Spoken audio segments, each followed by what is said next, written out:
बिस्मिल्लाहिर्रहमानिर्रहीम। अस्सलामु अलैकुम। सीरतुन नबी बाब 94।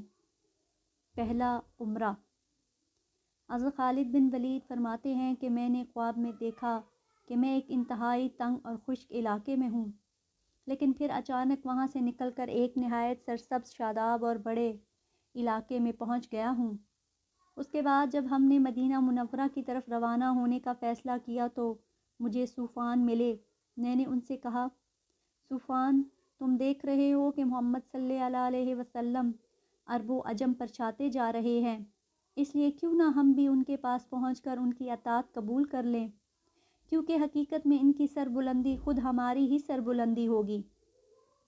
उस पर सूफ़ान ने कहा, मेरे अलावा अगर सारी दुनिया भी इनकी अताअत कबूल कर ले, मैं फिर भी नहीं करूँगा। उसका जवाब सुनकर मैंने सोचा, उसका बाप और भाई जंग बदर में मारे गए हैं, लिहाजा उससे उम्मीद रखना फजूल है। चुनाचा उससे मायूस होकर मैं अबू जहल के बेटे अकरमा के पास गया और उससे भी वही बात कही जो सूफ़ान से कही थी, मगर उसने भी वही जवाब दिया। मैंने कहा, अच्छा खैर, लेकिन तुम मेरी बात को राज में रखना। जवाब में अकरमा ने कहा, ठीक है, मैं किसी से ज़िक्र नहीं करूँगा। उसके बाद मैं उस्मान बिन तलहा से मिला।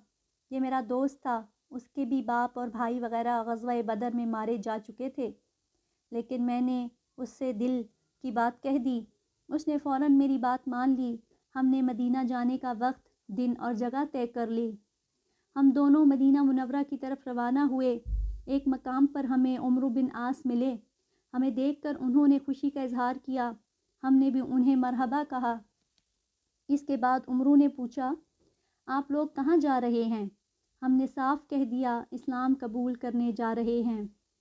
उमर बिन आस फ़ौरन बोले, मैं भी तो इसीलिए जा रहा हूँ। इस पर तीनों खुश हुए और मदीना मुनव्वरा की तरफ चले। आखिर हिर्रा के मकाम पर पहुंचकर हम अपनी सवारियों से उतरे। उधर अल्लाह के रसूल सल्लल्लाहु अलैहि वसल्लम को हमारी आमद की इत्तला हो गई।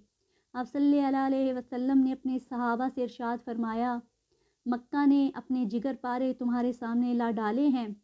उसके बाद हम अपने बेहतरीन लिबास में रसूल अल्लाह सल्लल्लाहु अलैहि वसल्लम की खिदमत में हाजिर होने के लिए चले।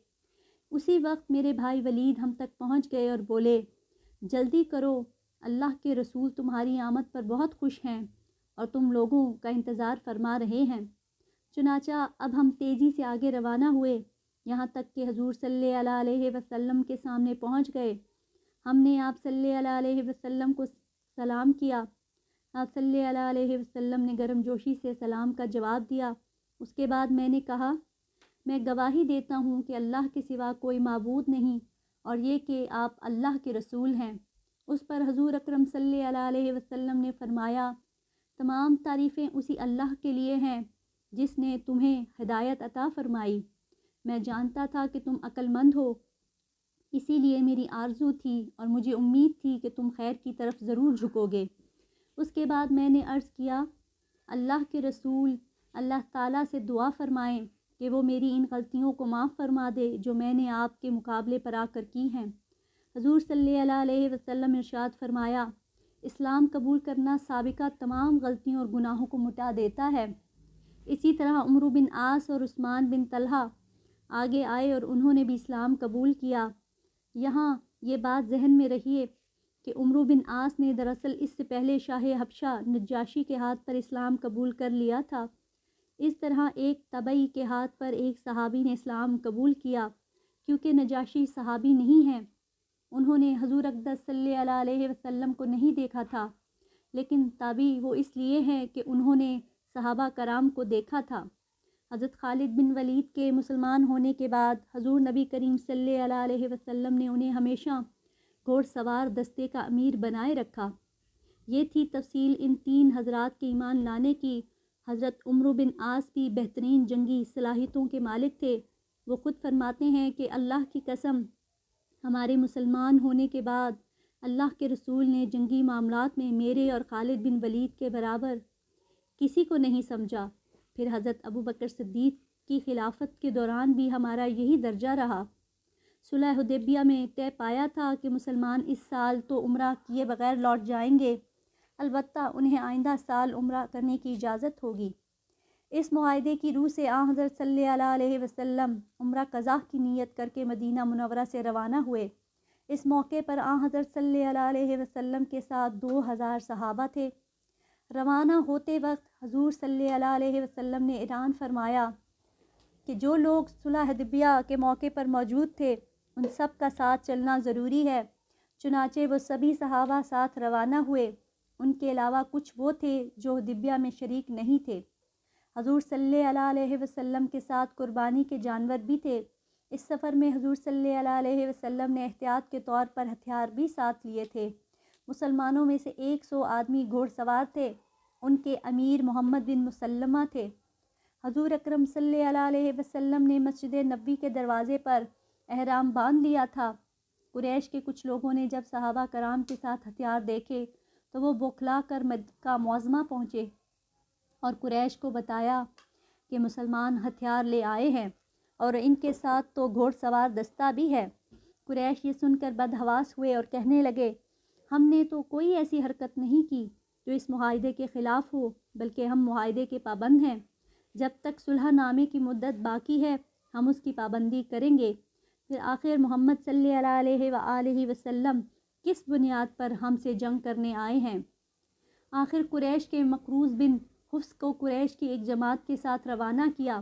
انہوں نے آپ سے ملاقات کی اور کہا، آپ ہتھیار بند ہو کر حرم میں داخل ہونا چاہتے ہیں جبکہ معاہدہ یہ نہیں ہوا تھا۔ اس پر آپ صلی اللہ علیہ وسلم نے فرمایا، ہم ہتھیار لے کر حرم میں داخل نہیں ہوں گے۔ معاہدے کے تحت صرف میانوں میں رکھی ہوئی تلواریں ہمارے ساتھ ہوں گی، باقی ہتھیار ہم باہر چھوڑ کر جائیں گے۔ مقرظ نے آپ صلی اللہ علیہ وسلم کی بات سن کر اطمینان کا اظہار کیا اور قریش کو جا کر اطمینان دلایا۔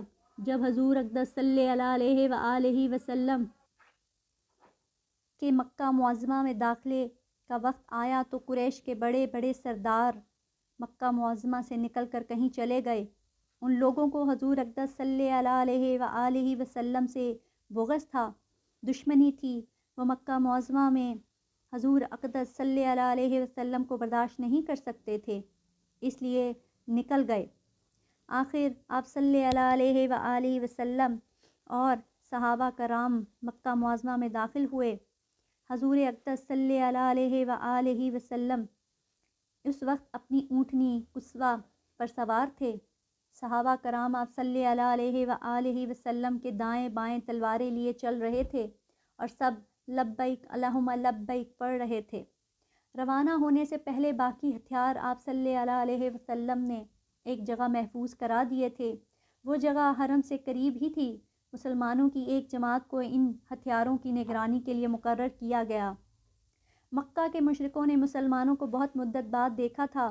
وہ انہیں کمزور کمزور سے لگے تو آپس میں کہنے لگے، یثرب کے بخار نے مہاجرین کو کمزور کر دیا ہے۔